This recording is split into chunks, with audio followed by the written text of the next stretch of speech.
Okay, so how did you get the band together all those years ago? How? I don't know. I think it shows that willpower has something to do with it, doesn't it? What do we do? Well, go on, you tell your story, because you started it. One in a procession of notices, bits of paper pinned up. Well, being at college, which is where we both were, Bolton Institute of Technology. What were you doing at college? I was doing electronics. I was doing, what was I doing at that time? Humanities. And listening to records like you do, and going to see bands on a Saturday like you do at college, and not really liking it, in fact getting really fed up with it, which was possibly how I was feeling about life generally as well, but music meant an awful lot, and this band called the Stooges meant an awful lot to me. And what was kind of different about them was that their music seemed to be fairly simple and elemental, and I felt, singing along with this, hey, I could just about do this, possibly with a bit of help. And wouldn't it be good if there were bands like this at college? Stuck up a notice, and started one like that. Sort of. Peter answered it, at any rate, along with one or two other people. So what did it say in the notice? It says something about wanting musicians, euphonium players you had put in as well, didn't you? To do, with the idea of doing a cover of Sister Ray. No, I thought I knew the chords. Subsequently, I had different chords to what they were playing, but You had the right chords, but in the wrong order. Well, something like that. Yeah. It was about half and half, about half the right ones and half the wrong order. And that was sort of how we started, really, was with a load of cover versions in the privacy of one or two people's front rooms. And then reading about this band, the Sex Pistols, this particular review that was in, which mentioned that they also did a cover version of a Stooges song and said things like, we're not into music, we're into chaos. I think it was the first article they ever, that was ever in the press about them. Marquee, wasn't it? A review of a marquee gig. Yeah, it was one where the chair got thrown across the stage. So that seemed like good fun. Should we cut this bit a bit short and say we saw the Sex Pistols, we thought they were bloody great, and sort of thought, well, we could go back and be approximately a bit like them are, really, up north. Because they were the only... It seemed quite different to us. There was kind of obviously no other bands around like that. And it kind of set some blueprint, really, for us. And remember, at this time, this is like February or so, Yeah. and they've got, you know, a contingent of about 25 people that go around and see them. I mean, this, you know, it is before really they've been much heard of at all. And people air conditioning their van as well. So we didn't think we were doing anything fantastically fashionable or anything doing it. We just kind of liked the style. So what did you do when you got back? You started writing your own songs? And Well, that's what I'm trying to fit in, because we had this one gig. I mean, the gig that everybody knows about is the Lesser Free Trade Hall in the July, and to a lesser extent they know about the Sex Pistols playing there a month before. But BUZZCOCKS actually played this... The Textile Students Association, you see, because part of my... always a choice gig, I think. Because part of my political manoeuvring, you know, to get myself elected, was to go around to all the ethnic associations, you know, so like you got the Indian Society and you got the this and that and the other. And one of them was the textile students, and I used to go along and see who was in charge and say, can I address, you know, your meeting, and then got them all to vote for me. So it was great, a great way, because I mean, nobody used to bother with, you know, and anybody who wasn't, you know, so a white psychology student it used to be, wasn't it? The psychology students used to have all the children. But anyway, and so, but they were having their annual get-together in the Refec, so I got us on the bill, and we were going to get £5 for it, weren't we? there, but ended up after about 2 numbers. But because we just cobbled the band together. Did they have any idea what they were going to get? No. No, and I still don't think they know what they got. But I don't think at that.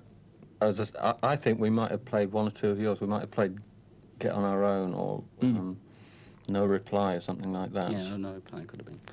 But there was certainly none of the songs we wrote together. I think that came, that was sort of just about to happen. No, I thought we were doing them before. Well, I mean, I know like lots of them because it was like during the summer when we did Boredom and Breakdown and Friends of Mine. But I think we'd done Times Up earlier. But then again, I don't think we played it at that one anyway. I've got a set list kicking around somewhere, I think, from it. well, we started. We did Diamond Dogs, and this drummer we had used to be in this awful rock and roll band. Based themselves on sort of sub-Deep Purple because they're very fashionable at that time, and the drummer played everything about really slow. So Diamond Dogs, instead of 1, 2, 3, 4, it was 1, 2, and so it lasted for about 20 minutes. So we only got about 3 songs. I think we did Come On, didn't we? And things. Can't remember. We had things like The True Wheel lined up to do. But the other strand of this was that I'd said to Malcolm McLaren, it would be really great if the Sex Pistols, came and played at my college. Do you want to do it? And he said, if you set it up, we'll do it. And I tried to set it up, but despite Pete's immense political weight, we couldn't swing it. Could Well, we? I mean, I actually got the social sec elected. And so he said, Malcolm McLaren said, well, find somewhere else. So I found this little hall above Manchester Free Trade Hall called the Lesser Free Trade Hall. And the idea was that we BUZZCOCKS would get ready to play with the Sex Pistols at the first of these gigs, which was going to be in June. But somehow or other we weren't ready. Because with all those plans, well, we were supposed to have a drummer, weren't we? Who, when we said we're doing the gig in 2 weeks' time, and he thought perhaps he needed a bit longer to do. And the good thing about this other drummer is he was going, well, I mean, this first drummer let us down really well because he said, look, I mean, I don't want to say this, lads, but like, I'm at this level, and you're like at this level, and I don't think, down well on the tape, that I don't think, visual joke well, there. the visual, but anyway, he was saying basically that, he broke it too gently. That we were beneath contempt. Really. Yeah, and, I mean, which is very good because because we were worried about how we were going to tell him.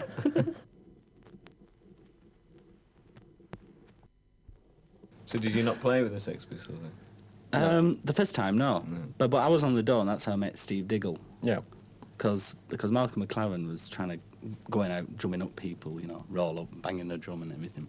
Well, not literally, but and I was doing the box office, and all of a sudden, in walks Malcolm with this guy, and he says, "Here's your new bass player."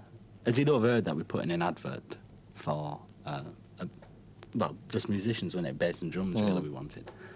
And in one magazine, the New Manchester Review, but Stephen answered an advert in Manchester Evening News. So because the sound is similar, even the preliminary, it took us about half an hour before we worked out that he was completely the wrong person, and that he was remember meeting somebody else. And in fact, I do remember Malcolm did come in with somebody else who said, "Here's another guitarist for you." But I mean, he twigged and went off. Well, that's a bit confusing, isn't it? Yeah. Well, I mean, it was all like, But there Brian Rick's farce. about 100 people basically turned up to see the Sex Pistols, and that gave them a really good reception, and the Sex Pistols enjoyed the gig and said, well, let's do it again. So we fixed it for about 6 weeks on from this first one, and this time we were determined we were going to be ready. We'd met Steve now, and We had a bass player. and I think we'd possibly just met John Marr. It was just afterwards, because there was another. The advert in Melody Maker saying a girl wants musicians to play with, and we thought, oh, it'd be great if she's a drummer, because girl drummer, more Tucker. I thought, great. So Howard got in touch, and she was a drummer, but she didn't really want to play anything, in public. She just wanted something to mess around with, really. And so, although because she hadn't said she was a drummer, she'd had a call off this lad, John Marr, who was playing drums. No, I mean, we didn't know he'd only had a drum kit 6 weeks before we met him. I mean, he was 16 then, wasn't he? Mm. So anyway, Howard went round and seen him, and he said, well, go on, I'll give it a whirl. And that was it. So, I mean, everybody was under false pretenses. And 6 weeks later, you're on the stage with the Sex Pistols. Yeah. And how did that gig go? It went brilliant, because one good thing was that Malcolm decided to bring up loads of journalists from London. So there's Caroline Coon, and there was, who else? John Ingham. John Ingham. So, I mean, they were all up there experiencing this big gig. So, you know, the next week when the papers came out, there we were. Yeah, our first gig. Authenticated. Our first gig, as it were, our first real gig, and we're reviewed in all the music papers. What kind of reviews did you get? Great, they loved it. They thought we were better than Slaughter and the Dogs. Well, basically. Oh, well, there you were. There you go. I mean, obviously, Malcolm McLaren had brought up people who were likely to be looked favourably upon the Sex Pistols, and so were possibly likely to look favourably upon us. I mean, in a sense, it was the first punk gig, you know, there being more than one band playing at any one time in any one venue. So did you do a lot of your own songs that night? Yeah. There's only I Can't Control Myself. That was the only cover we did there. Well, would have done Big Dummy. That night. Yeah, well, I never. I mean, you consider that a cover? I never did. I mean, kind of what's on Time's Up. what's on Time's Up, but without the songs that were just Pete's, like we were saying earlier. So Ones we'd actually written together. Yeah. So it was then that you decided you would record something. So. Well, no, it's a little bit after that, because I mean, this is our first proper gig was July the 20th. I think we got £10, didn't we? I don't remember getting any money. Well, I think we got £10. You'll be getting it later on. Isn't it? Square up with you. And then what was the next gigs we did? But we did The a few, Ranch. didn't we? Yeah, we played at the Ranch, which was like owned by this. Sort of Danny LaRue, Manchester's Danny LaRue. Yeah, Foo. Who had us. But we went to see him at his sauna, didn't we? Yeah, everyone did dodgy saunas. So we went along like that and convinced him that it was a Wednesday night we wanted, wasn't it? Wednesday or Thursday, anyway. Anyway, so we got this night, and we had these tickets printed up and tried to get things going. And played there on the dance floor. It was only a small club. There's no stage. No stage. And after about, there's this like little disco for the kids, and then next to it is Foo-Foo's nightclub, where, you know, this drag guy, it's his domain over there, his nightclub, and he's trying to do his performance while we're playing in the little club next door. And after about 4 numbers, these heavies come in and start wandering around, walking in between us as we're playing, going, who's boss, who's in charge, you know, you've got to stop, Foo-Foo can't do his act next door. And so we had to stop that one. And we played, I don't know, about 2 or 3 other gigs. There was the Screen on the Green, where the Clash first played. Yeah, and then we played one with Eater.